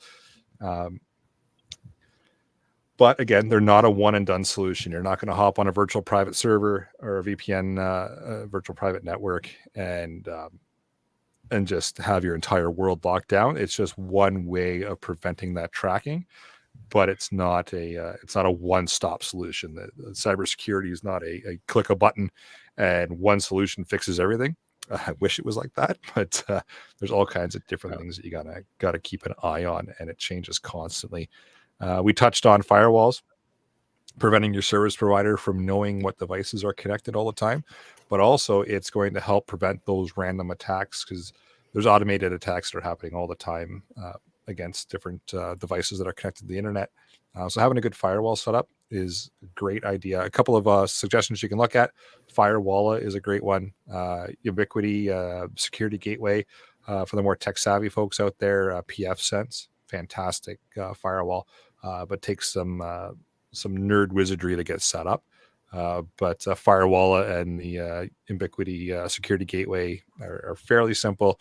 pfSense takes a lot of tweaking, but it is a fantastic firewall you could be utilizing. Talked about browsers and tracking and watching where you're going. Chrome, Edge, Opera, they're all watching you. So you're going to want to look at a browser that's going to help you with tracking. Firefox is security or privacy minded, but there's ways to make it better. So you can get some plugins, HTTPS only, for example, uBlock Origin, which is going to take care of your ads, your pop-ups, like coin miners, multi-account containers. So what that does is you log into Facebook in one container, it's compartmentalized, it doesn't talk to anything else. You log into Instagram, it's compartmentalized, it doesn't talk to anything else, etc. So it kind of helps stop that aggregation of everything you're using and splits it all into, so all that they see is just Facebook and nothing else. Cookie auto delete. So it's a plugin that just as soon as the cookies hit the computer, it deletes them. So it helps stop the tracking there. And local CDN, so local content distribution network, so stops your data from leaking through those. So a couple of plugins to look at. The Brave web browser, I know there's some controversy there about whether or not they are doing exactly what they say they're doing, but it's an option for you as well. But it does tend to break some sites, so it's a fine balance that you have to look at as far as what am I willing to not do anymore and what am I willing to kind of give up for privacy, because some sites will simply just stop working if you turn off JavaScript, for example. So you gotta balance that. It's a balancing act, unfortunately, but it's the way cybersecurity is. Plain text messaging, we touched on that.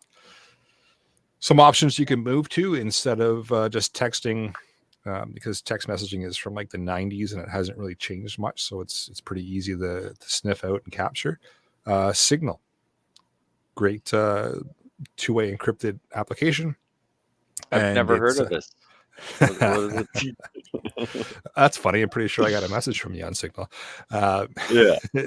Telegram as well. 300 of them or 400 of them? 300 or 400 of them, yeah. Probably. Telegram's another one, which again we can kind of argue about the authenticity of their encryption, because it's a Russian thing and there's some weird encryption going on with it, but it's one that can be used. Keep in mind, if you are subject to some kind of Trojan or ransomware or something like that, a lot of them are going to try to gain access to things like your web camera. So some kind of physical barrier. A lot of laptops have it built in now, where you can just put that little slider across your camera when you're not using it. You can buy physical barriers, or you can put a sticker over it or something. Because when they flip it on, they're able to make it so that little light doesn't come on to say, hey, your camera's being used, but they're still watching you. And there's all kinds of different ways to do that if somebody does gain physical access to your computer. So always having that flipped down when you're not using it. Great idea. Either that or keep it really fucking weird so that they never want to turn it back on. This is true too. Yes. You could set up some kind of a weird scenario or scene, and every time they flip it on, they're like, oh, never unseeing that, and they just go on to the next target. Now I got a story about something like that after this. Okay. for the after show, huh? Right. Yeah. Here's one that people don't think of very often. Everybody uses the big mail providers, right? Google for one of them. And everybody thinks that their email secure, and it's nobody who's looking at my email, right? Besides me. All the big providers are scanning it, and they're scanning it for information. They're scanning it for who you're talking to. They're scanning it for what you're talking about, and then they're using that to sell you ads usually, but they're also putting it back into that profile, right? So a couple of options you can look at for secure mail providers, again, Proton Mail or Tutanota are two good third-party audited services. Yes, you pay for them. They do cost you a yearly fee, but they're secure and they're not being scanned. Now, Proton Mail, for example, has the ability to transfer all of your Gmail accounts or other provider over to them. But then you'll find a lot of people just say, hey, And I see Corey mentioning in the live chat here that Proton is free. It is free, but there's paid versions if you want to get fancy with some stuff and get some more storage and their VPN and all that. But yes, you can get their email service for free as well. Is but that when you free do service not traced or not Yep, followed? I guess I should say is it's not much? followed, and it's third party audited as well. So they make their money off the people that sign up for the more extensive services, and it's not Well, ridiculous. After But, tonight, thank you everybody that pays yeah. for Proton, because I'm not gonna fucking pay for it, but I'm gonna Yeah. use it. And Corey's right in the live chat here. The custom domain, awesome. That's something that you have to pay for, but then you can take your name at whatever.com, set your email up, and run it through Proton. So, for example, with Rapid Survival, I run all of the Rapid Survival email through Proton. So it's all encrypted and then encrypted. If you email me from a Proton account with an order or whatever, it's all encrypted. Nobody else is seeing it but you and me. It's fantastic, and it's for what it is. It's not expensive at all. So it's worth the money. I think it was around $200 for 2 years, like $100 a year for the service, and that was the email, that was the VPN, that was their drive, that's everything. So it was it's well worth it if you're privacy minded. So those are a couple of things you can look at. But let's spin it back into preparedness. So sure, yeah, privacy is a thing that affects us all, but specifically, how is it a thing that we need to worry about in the preparedness world? We're all online. Everybody's watching this podcast right now or listening to it later on in audio format, right? We're all making purchases, hopefully Rapid Survival, but I'm not tracking you, I promise.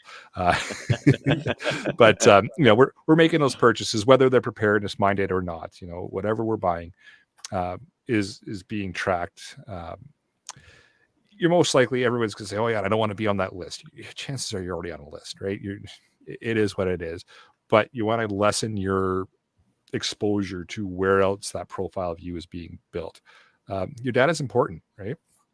If you're hacked and say a shit hit the fan scenario all of a sudden happens, someone somewhere knows what you have, what you've bought, where you are, where you live, where you work, when you're at work, when you're at home, right? It's just a big pile of all of a sudden if a major event happens and this data is available.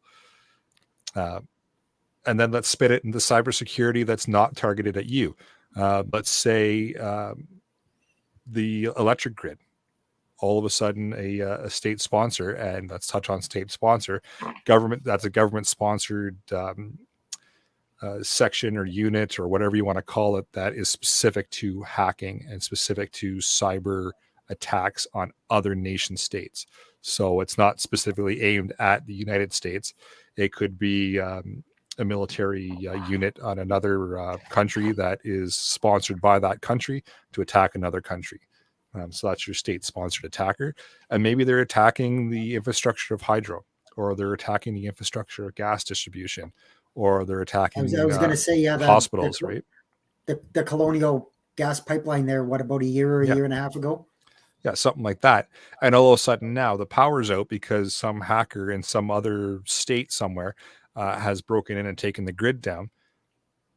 All of a sudden now we have a scenario we have to deal with, right? So it's not always cybersecurity targeted at you. That could be the preparedness reason. It could be the one that's targeted at the infrastructure around you that causes it to go down, that causes you to go into that prepper mode and start getting into your preparedness stuff and putting your plans in place because a nation state sponsored hackers taking down the gas or taking down the hydro or shut the water plant down in your town or city. Yeah, but just tell the infrastructure to use Signal or Telegram, and then this would have never fucking happened. Yeah, it doesn't work that way with SCADA devices. Oh, okay, sorry. Yeah.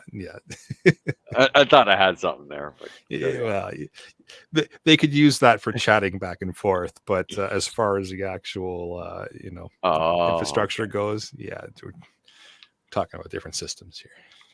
But again, that's kind of why we wanted to look at it at a preparedness point of view, is just how it can impact you personally, but how it can impact you as well in the preparedness side of things, and how it can really just all of a sudden you've got that huge profile built on you. People know, or that a company knows about you. They know all your habits and everything, or somebody gets that information from them and they're not supposed to have it, but now they have it. There's all this info about you now that has been collected over years and years and years. So it's, does everybody still think that you have nothing to hide? I will keep those comments till we're not recording. Yeah. Darius in the live chat has a great point. LinkedIn accounts, easy target for finding people or finding who all works at an organization. And now we're getting into like open source intelligence work and that kind of stuff.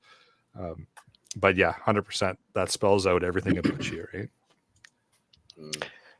In terms of the preparedness aspect of it, one of the things that I wanted to touch on is doing your own physical backups.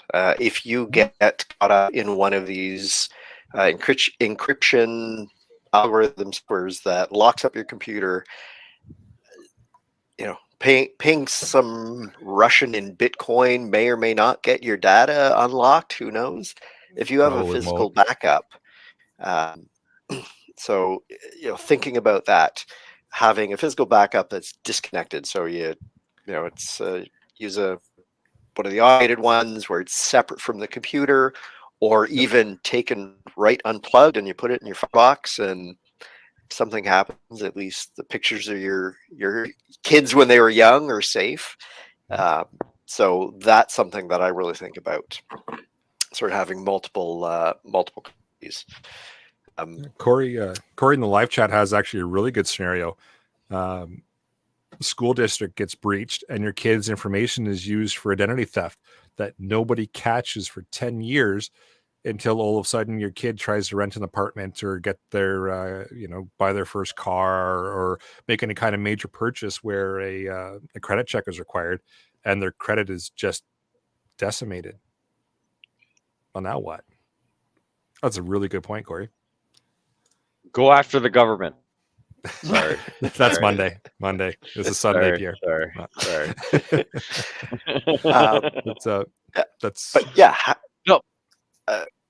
Using the automated systems. I look at the kid locks that we have on some of our cabinets, and the ones that work automatically lock, and the ones that you have to put the lock on, half the time they're not locked. And so extending that to these automatic backup systems, use an automatic backup from your computer so that all this stuff is secured, and check the backups. A friend of mine works in IT, part of my mag, works in IT, and one of the client's computers crashed, and he went to look at the backups, and even though the system says, oh yes, it was backed up at 2 p.m., he went into the file system, and the latest or the newest version he found was from 2019.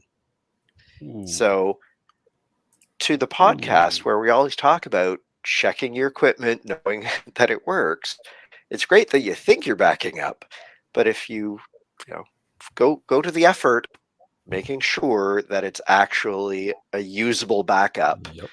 Because something happens, your computer gets encrypted by criminals, you have a way of fixing the problem. Exactly. Yeah, it's all about worrying about your data that is in your control that you can back up and control, but also the data that's not in your control that's being tracked and aggregated about you all the time when you're online. There's two different sides to cybersecurity. There's so many rabbit holes we could go down on this stuff. Again, we've only scraped like the very tip of the iceberg. There's so I much gotta more go get my about. bottle of whiskey before we keep going down more rabbit holes here. I gotta start writing notes down. And I could talk about this stuff ad nauseum for hours on end, and we could go down some really fun rabbit holes. Then let me go get my whiskey and we'll carry this on after. I'm down here. I'm just saying, right? I say at the hour 40-minute mark, we save it for another episode. And but I am happy to nerd out about this stuff with anybody who wants. There is a cyber section set up on the Discord server. So if anybody wants to talk about this stuff there, we've got a channel specifically set up for it. Happy to help out, run any scenarios by with you and kind of get things set up to help get you a little bit more aware of what's going on or how to prevent some of the tracking going on that is going on. I have more questions than I have ever thought I would have questions about internet. Scary, isn't it? So I stand by my statement that I put in these notes, right? We need to go back to flip phones. Mhm. Knowing where the kids are by the amount of kid bikes in the front yard. We need to go back to kids coming home when the lights come on. Yep. Using pigeons as carriers.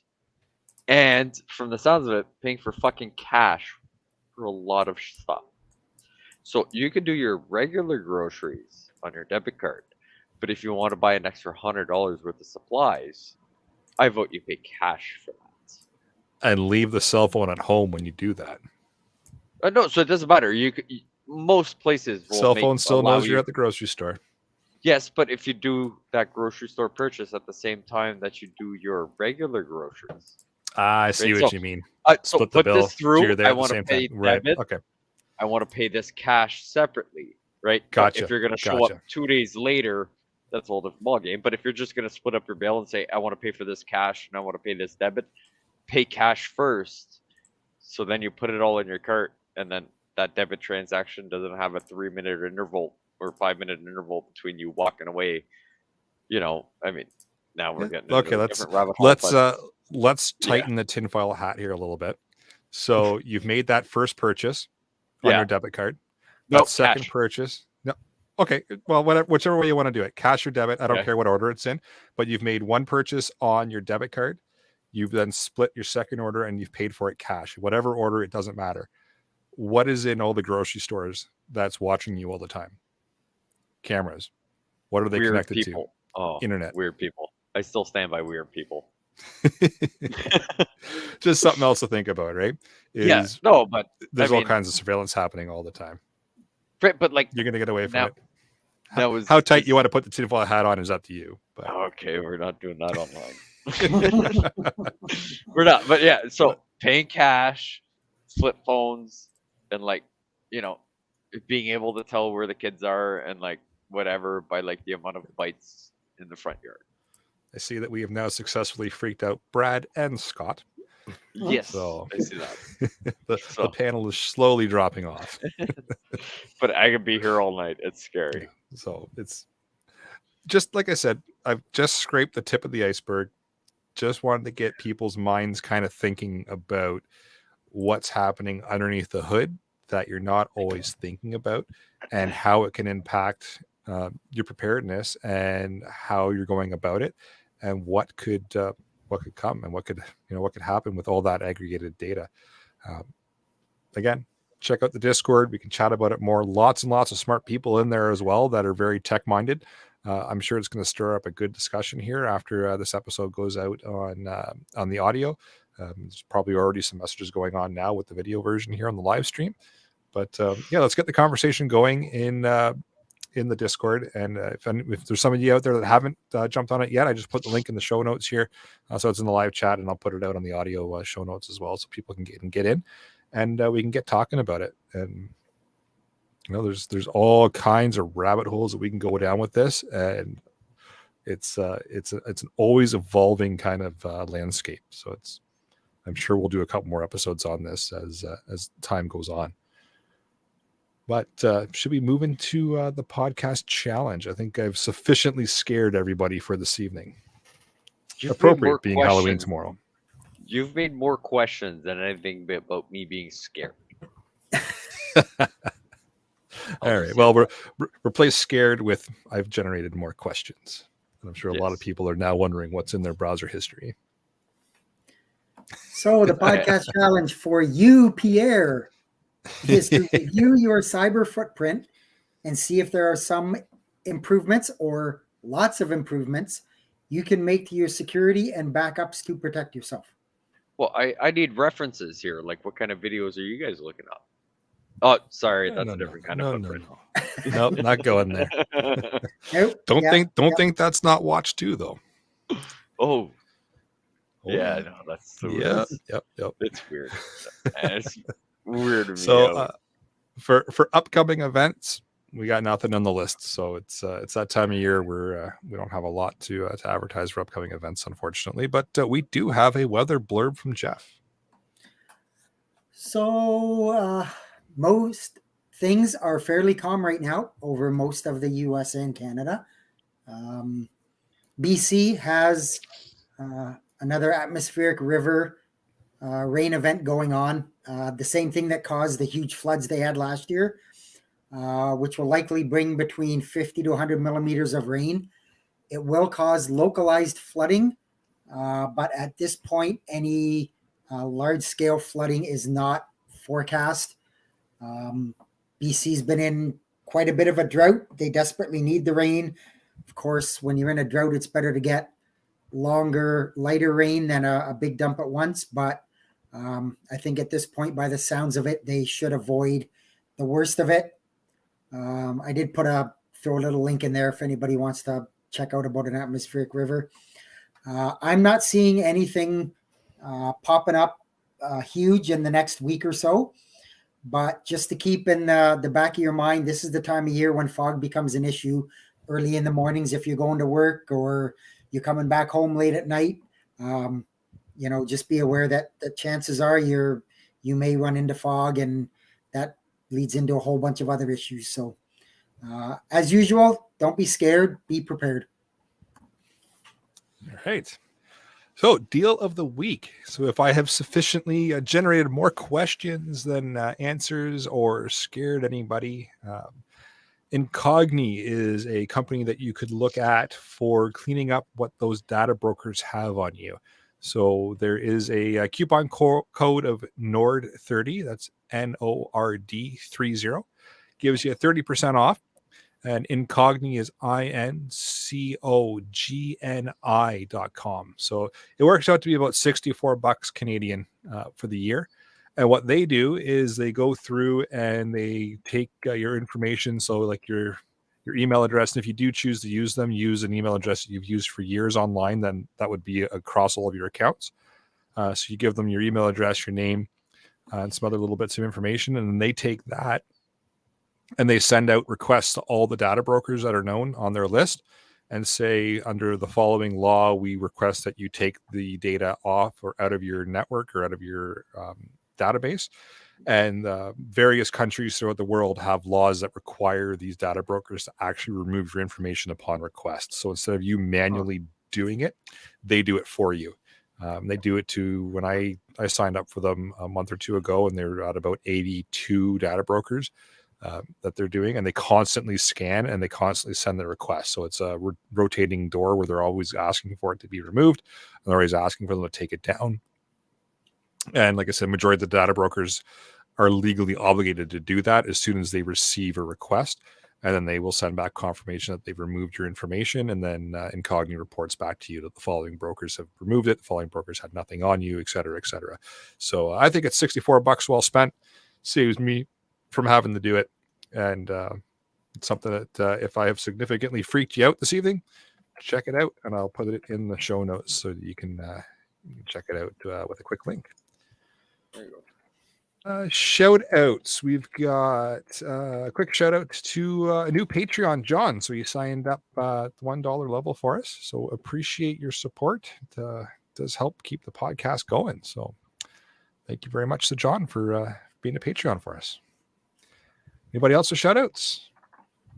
I've just got a quick one.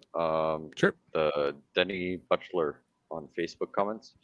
Here's one for all. So if you use your Kroger's card, so that's obviously American or whatever, but I mean like your Optimums, PC points, air miles, anything like that. So even if you want to split your check and pay cash, don't redeem points, because normally that all goes on a database, which you're just trying to avoid going through your debit card and going through your points card. So that is a very good point. That if you want to, whatever cards you use, like, hey, you're paying cash for this, do you want to use a card?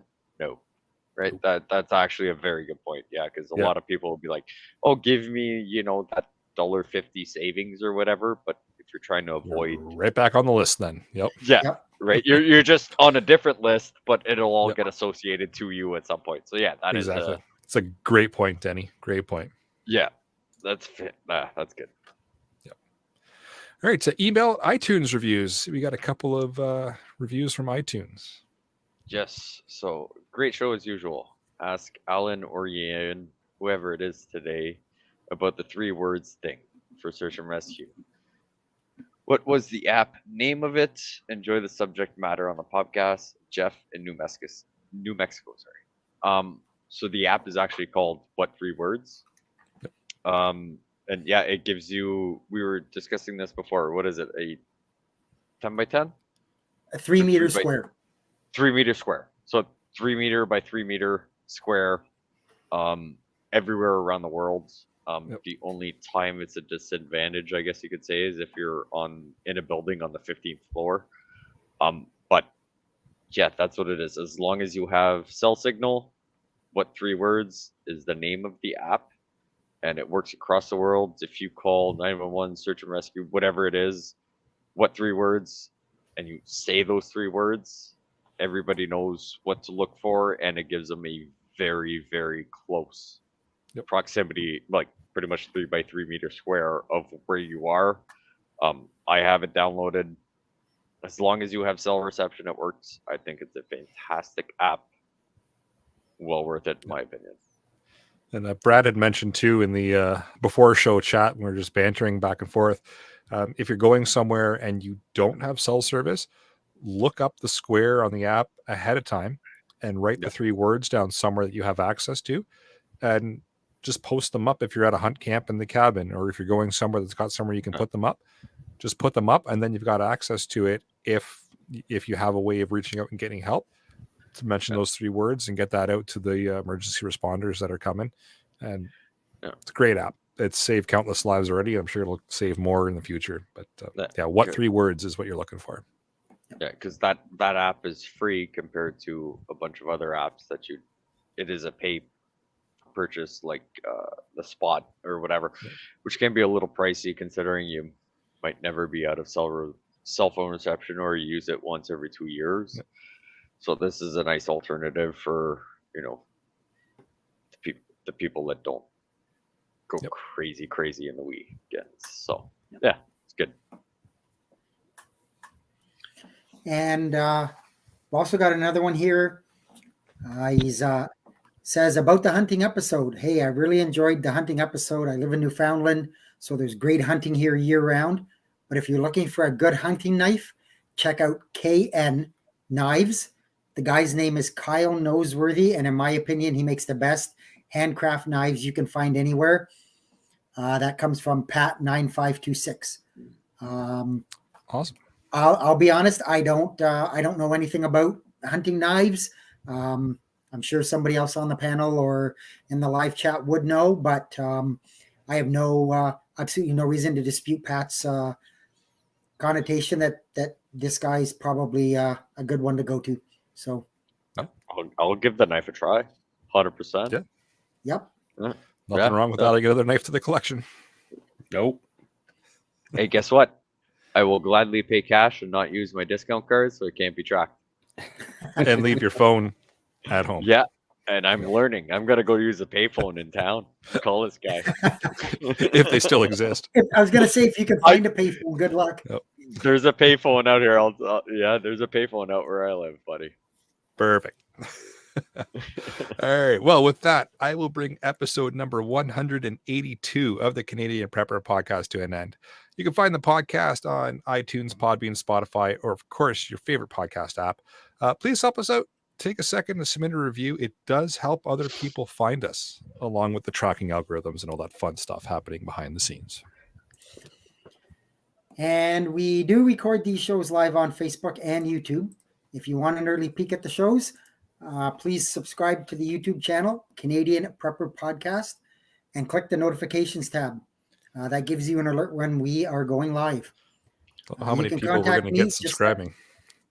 Pardon? Sorry. So I don't know how many people we're going to get to subscribe now that we've talked about all the behind the scenes tracking that's going on.